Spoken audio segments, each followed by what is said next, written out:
Miten olisi irtiotto sisätöistä, iso annos luontoelämystä ja hyvää oloa?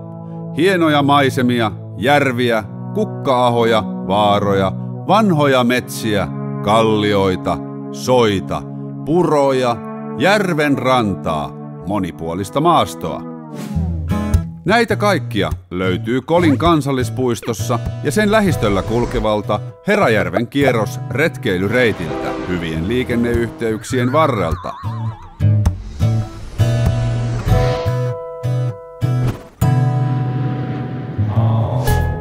Minun nimi on Hemmo. Tervetuloa patikoimaan!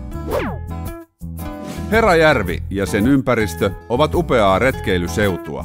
Herajärven kierroksen reitti kulkee Pielisen tuntumassa, kauniissa itäsuomalaisissa vaaramaisemissa, Kontiolahden, Joensuun ja Lieksan kuntien alueella.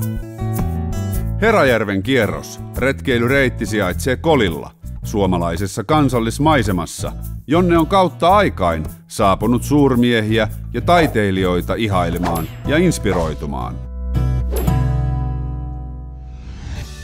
Herajärven kierroksella voit valita itsellesi sopivan reittivaihtoehdon. Reitti etenee välillä hidaskulkuisina ylä- ja alamäkinä, välillä pitkospuu- ja soratiepätkinä. 60 kilometrin reitin kiertämiseen on hyvä varata aikaa 3-4 vuorokautta. Myös lyhyemmät päiväretket ovat mahdollisia. Reitteihin voit yhdistää alueen tieverkostoa. Sulanmaan aikaan käveltävän reitin varrella ja sen lähistöllä on useita majoitusvaihtoehtoja.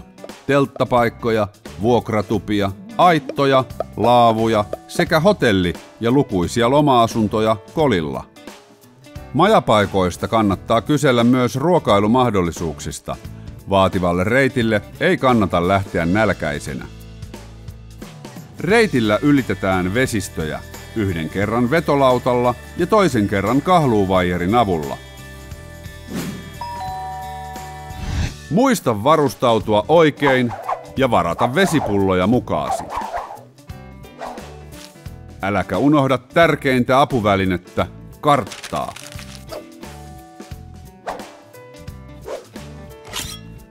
Herajärven kierros on sopiva vaativimmillekin retkeilijöille korkeuserojen ansiosta.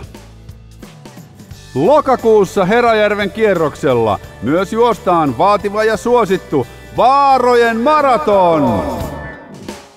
Muista kunnioittaa jokamiehen oikeuksia, niin kanssa retkeilijät ja maanomistajat ovat tyytyväisiä. Kun viet omat roskat mukanasi, on kaikilla parempi mieli. Tervetuloa! Nähdään Herajärven kierroksella!